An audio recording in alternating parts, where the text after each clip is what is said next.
everybody, and welcome to a moving vlog. I still can barely believe that I'm moving across the country in somewhere around a month. We are moving from Iowa to Texas, and up until this point, the furthest I've ever moved anywhere is about 20 minutes from my parents' house. So this is going to be quite an experience. I got essentially a dream job. It's hard to even call it a dream job because it's like I barely had time to even dream of it happening. So that's what we're moving for. It's something that I can't do in Des Moines. And it's just crazy. We're moving to Austin, Texas. And at this point, I've never even been there. We've been to Dallas and we love Dallas. So here's hoping we like Austin. And in the meantime, we are trying to get our house ready to sell and pack up all of our stuff and do everything that you have to do when you're moving. This is all new to me, and we're selling our very first home, so we've never sold a home either. That's all very new. But in this video, we'll be doing some packing, some painting, a lot of home projects and that kind of thing. Maybe some donating, some old things we don't need anymore. So let's go into Home Depot. I need to get some ceiling paint.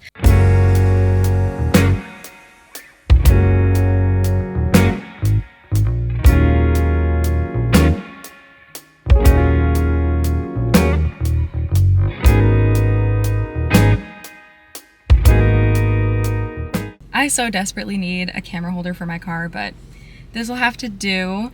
I got the paint and then I went to go pick up my wedding ring, which I'm so excited to have back. This was something that we had to do before we moved to Texas because we got our rings from Iowa Diamond and they include in their pricing soldering the rings together for free. And what I did was I wasn't sure if I would wear my engagement ring and my wedding band separately at all. So I tried wearing them for a few months just to see do I want to wear these separately or not? And I found that I was just wearing them together all the time. And if you are wearing your rings together all the time, from what we were told, as well as some research that I've done, it's really good to solder them together because otherwise the two bands rub against each other and can slowly wear down your ring. So now they are together and I'm so excited to have this back. I was wearing this ruby ring that my grandma gave me as kind of a replacement for my wedding band while it was getting soldered together, and it was so pretty and fun to wear, but I'm just excited to have it back and it looks so good. I'm stoked. So yeah, now I'm gonna head home and I will catch up with you guys later. The next morning, it was time to finish painting the trim. And this was kind of the last big step in finishing this office, which we started back in fall of 2021, if you can believe it. It all started with getting an insurance quote back that we were going to be able to get a new roof and new siding on this office. And then that turned into me wondering how insulated this room was because it was a little bit cold in the winter. I called my grandpa on a Tuesday afternoon and asked him to come over and maybe take a look at it, and we could see about, reframing a door. Maybe that would help it be a little bit warmer. And the next thing I knew, we were ripping the siding off and starting this insane project. And it's turned out even better than I ever could have imagined. And I have so many great memories of working on this project with my family. I crawled around the crawl space and I actually found a newspaper from when Amelia Earhart had just gotten lost, which was so crazy to find. Our house is old enough to be able to find that. And it feels really exciting, but a bit bittersweet to be finishing up this project right when we are going to be moving. But I know that even though I'm going to leave this room behind, I'll always have those really nice memories with my family working on this project. My dad custom built the trim in this room to match the trim in the rest of the house. This sunroom was an addition that we actually think was added to the house just 5 years or so after it was built, but that was enough that it didn't get all of the beautiful woodwork that's in the rest of the house. So I'm so thankful to have a dad that not only is this talented to be able to put this together, but it was so willing to do it for me. And my mom helped paint, and I'm just finishing up the last bit of paint here. It's so nice to be able to take a room that for almost 100 years didn't match the rest of the house and be able to pull in the vintage charm and get it to actually match the period in which it was built a little bit better. If you're looking to take on a project like this or something similar like painting your cabinets, A paint sprayer is going to get you a really great finish, but working with a paint sprayer, I think sounds really annoying. I've never actually worked with one, but I'm someone who doesn't tape anything when I paint. And the thing about working with a paint sprayer is that you spend a lot less time painting, but even more time prepping. So in order to get a smooth finish, I painted with a paintbrush with paint on the paintbrush, as you can see here. And then I took a white spongy roller with no paint on it and just went over the top, and that got rid of all of the brush strokes, and I ended up with a really, really smooth finish, very similar to what you would get with a paint sprayer. And I thought that maybe one day I would get a paint sprayer and try it out, and never say never, but honestly, I'm so impressed with how smooth the finish is just doing this, and I didn't have to do any prep work. I hate doing prep work, that I think I might just do this for every project. If you're doing something similar, I definitely recommend trying it out. If you didn't catch my life update video, you might not know that I was laid off earlier this year, and that is actually the catalyst that led me to get the job that is moving me across the country and making me get all these home projects done. And before getting laid off, I always said I dreamed of having a carefree summer like I did as a kid, but one with adult money and time. When the layoff happened, I thought this was my chance. Sure, I wasn't going to be flying around the world because I didn't have a paycheck, but I imagined waking up early, journaling, keeping up with all my house chores for once, filming YouTube videos, and cooking elaborate meals. My adult version of a carefree summer. However, the reality of job hunting, processing the layoff emotionally, and dealing with the stress of an uncertain future made it feel nothing like the childhood summer I had envisioned. I only started to relax and enjoy my time once I had accepted a job and had a start date. If I could go back, of course I would tell myself to relax and tell myself, Sloan, don't worry, you're going to get a job soon. But at the time, I didn't know that, and I also didn't know how much getting laid off would affect me emotionally or how much I would struggle with the unknown of when and if I would start a new job. Although I know this wasn't a true summer experience like I imagined, and looking back, I can laugh a little at the fact that I thought I could turn getting laid off into that feeling, I don't think I'll be longing for that childlike summer again. Even if I could have one, it would look different as an adult, and that's okay, unless I won the lottery or something like that.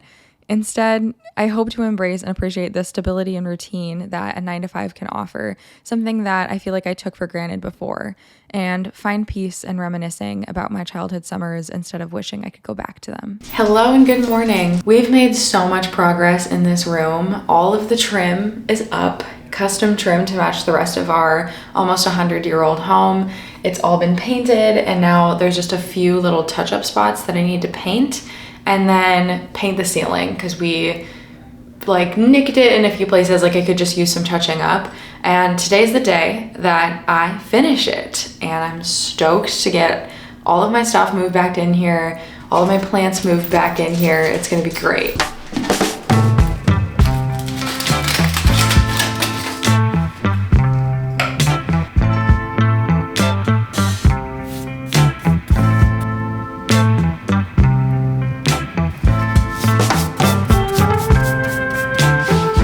This is probably not the best day to be painting because we have a rainstorm coming in now and it is so dark. I can't even really see where I need to touch up, but I'm gonna keep trying because I want to be done.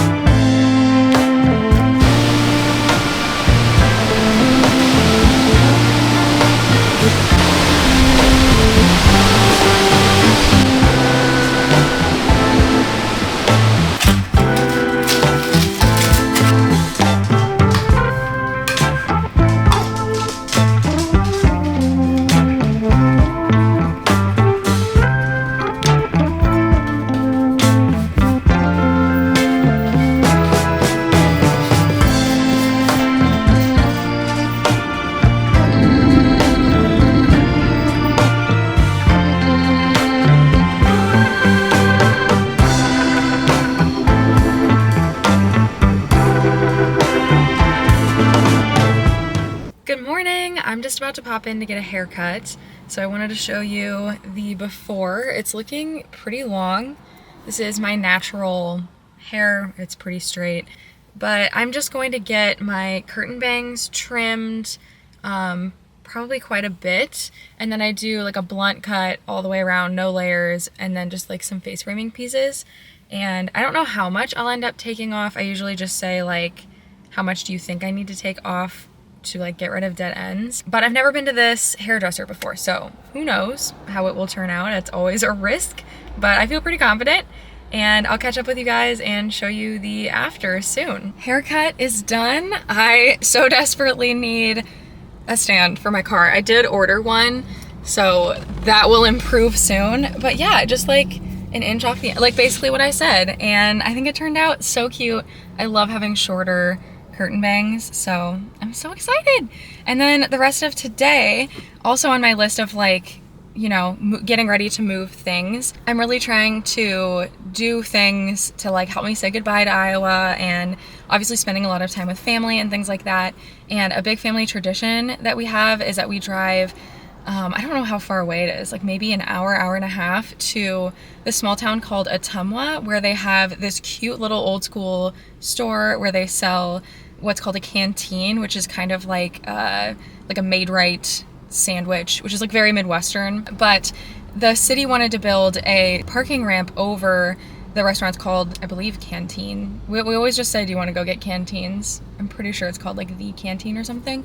But they wanted to build a parking garage over it, and the owners, I don't know if it's like that they wouldn't sell or what happened exactly, but they ended up building the parking garage over the building, which is just unique. And so I'm gonna spend some of the rest of the day going there as like kind of another saying goodbye to Iowa exciting little activity. So I'll show you some clips of that and we'll check in later.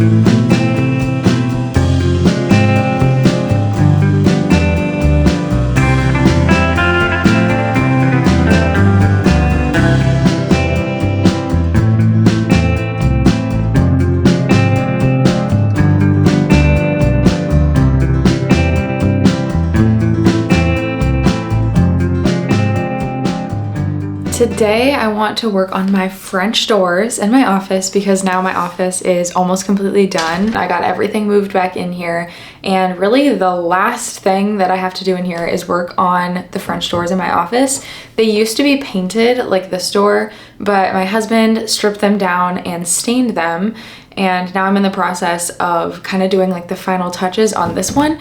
The other one is still being worked on a little bit. Basically just finishing up this project so I can check off my office / sunroom from the list. What I need to do today is there is some paint that's caked into the doors because they're almost 100 years old. It's really, really difficult to get all of the paint out of every single nook and cranny. And so originally I tried using a stain pen to cover up the paint, but it didn't work because I'm trying to cover up paint with stain. So instead I got these pens from Amazon, and I already tested out and it seemed to work really well. But basically it came with crayons, which I haven't tried, and then just a bunch of markers. And they recommend you try the lightest color first and just keep going darker until it's the right color, and then rubbing it with a microfiber cloth to just kind of get it to rub in well, I guess, to look good. So that's what we're gonna do on my door today, at least on one side. I wanna get that completely done. So let's go for it.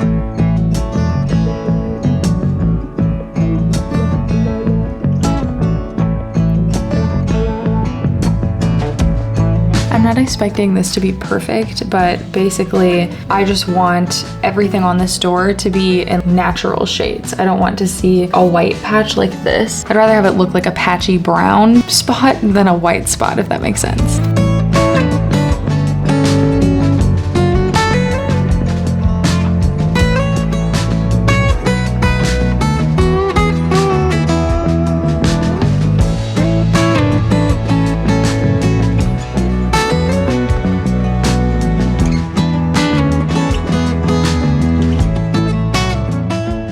This side of the door is done. I'm super happy with how it turned out. I'm really not going for perfection. I just want most of it to be brown and not to see any of the white peeking through. You'll see that a lot of the stain is kind of uneven because these are 100-year-old doors that have been stripped and everything. So we're going for the imperfect charm, and I think this looks so much better than how it did before. Totally recommend these paint pens. They are awesome. Every year, Indianola, Iowa hosts the National Balloon Classic, which is a huge hot air balloon festival. And I've always wanted to go, but I've always taken it for granted. I've always thought, maybe next year, because the timing isn't great. It's right at the end of summer. It's right before school starts. So for many, many years, I was gearing up to go back to school. In fact, most of my life, since I've only had a few years where I wasn't in college or grad school, or obviously all the school that comes before that. And now that I'm actually moving out of Iowa, I realized I need to go to this, or who knows when I'm ever going to be back. And this also coincided with my parents telling me that apparently we went to this balloon festival as a kid one time and we all had a great time, and my parents always intended to go back. And we never did for a lot of the reasons that I shared. So this year I went with my family to the National Balloon Festival, Balloon Classic, whatever you call it. And it was so much fun. I could have watched these balloons fly by all day long. It was so satisfying and just an absolutely gorgeous day to do it. They only fly in certain weather conditions, so we got really lucky that they did fly this day. And at the end of the night, they did a drone show, and it was my first time seeing one of those. And it was entirely Iowa themed, which just felt like the perfect stamp to put lots of closure on leaving this beautiful state. I did have some tears in my eyes watching it, but it was so special. Welcome to my basement. It's not pretty, but it is real life. I think I've only filmed down here maybe once during my half marathon training video. We have a treadmill down here, so I think I had some running clips included, but other than that, this is not a highly filmed area of my home for obvious reasons. But we're down here for two reasons, and step one is that this is a moving video and I haven't packed a single box in front of the camera. I have packed a lot of boxes, but I just feel like you can't have a moving video without packing a box. However, I feel like packing boxes is maybe kind of boring, so I don't know. I didn't feel like doing it on camera, so I didn't. But this is my swimsuit and like various hats box. I think I have already labeled it. Purses, hats, and swimsuits.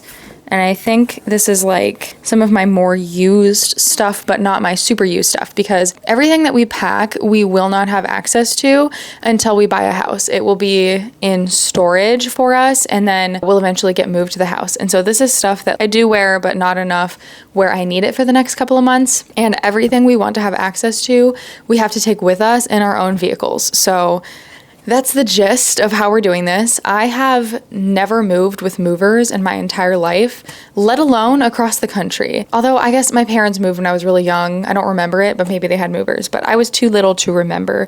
So anyway, I personally have never moved with movers, so this is all new for me, but I am doing a lot of the packing myself, even though the movers will pack up anything that we leave out, but that makes me kind of uncomfortable. So we're packing up a lot of our stuff ourselves. And yeah, so I just have a few more swimsuits. Let me get this clipped on. So really, I'm just throwing my last few swimsuits, if they don't all fall over. That's not a swimsuit. That is a delicates bag that is not getting packed. Just throwing in my last few swimsuits, and then I think that's everything. And I can just tape this up. It's already labeled to go in our primary bedroom closet. That's something that's kind of wild to think about, that I'm packing these boxes, and when I open them, they're gonna be in our new home, which we are going to own in a city I've never been to. So anyway, let's get this taped up. All right. I guess I'll see this box in a few months. Next, the big reason that I'm down here is that I need to tackle this corner. This corner is everything that we are donating or giving away to friends and family, and it's a lot. Some of that is because I was in grad school for 2 years, and then we got married, and now we're moving across the country, and so we just didn't have a lot of time to go through our stuff very often, and it just piled up. And plus, we're trying to be ruthless as much as we can in terms of what we get rid of, because it is just a long way to move. And so Yeah, I care a lot about my items going to a new home as much as they can. I think it's just like, as someone who is a DIYer who likes to reuse things, an avid thrifter, someone who likes to use things for as long as possible. I just really don't like things going to waste. It's really important to me that all of this does get moved to a new home instead of ending up in a landfill. So what I'm going to do right now is go through some of it and get ready to take my first car full of stuff to the thrift store. And what I'm going to do is go through everything, organize it all, and I just want to get one big run ready. So like my first run to the thrift store, ready to go, like whatever's gonna fit in my 2008 Honda Civic. My favorite thrift store to donate to is called Mini Hands Thrift Market. It's a local chain. There are maybe somewhere around 6 or 7 locations in Iowa, and I think they're entirely run by volunteers. I don't know for sure. Maybe they have some people that are fully employed, but certainly a lot of the stores are ran by people who just want to volunteer to help the thrift store run. So I can feel a bit better donating my items there versus to a huge thrift store where people are making a ton of money off of the items being purchased. Another big plus is that the workers are always so nice and so happy. I know I haven't experienced this, but I've heard horror stories of people going to drop off their items at thrift stores and the workers being super rude, saying, "We don't take that somewhere else, like throw that away, whatever." And at Mini Hands, they take almost everything other than, right now, Christmas decorations. And they're always so nice whenever I see them, and that's just a big plus to me. Donating my items is so important to me. I find that it makes it a lot easier to get rid of items if you're someone that kind of errs on the side of hoarding. Then donating is so much easier to me, to know that there is someone out there that might really appreciate this item, and maybe there isn't. Maybe the thrift store ends up throwing it away, but you gave that item an opportunity to go to a new home by donating the item versus just throwing it away. I might be preaching to the choir. I know I follow a lot of thrifting content online, but I also know some people just throw their stuff away, which is wild to me. Could not be me. I'm donating everything I can. I've got a car full of garbage bags of clothes to give away. My car is stuffed to the brim. I'm so excited to be able to clear out a little bit more from my basement. So let's go get this donated. I'm back home feeling so great after being able to donate just such a huge carload of stuff. My basement feels so much more empty, even though I'm definitely gonna have to go back. And that really was just like the first round. I'm still feeling accomplished. I've also been editing this video and realizing that I have a ton of footage, so I'm going to stop here, but there's still a lot of moving stuff to do, so I think there'll be at least one more moving vlog like this. So if you like this video, make sure to subscribe so you can check out the next moving vlog, and I can't wait to see you in the next one. Bye!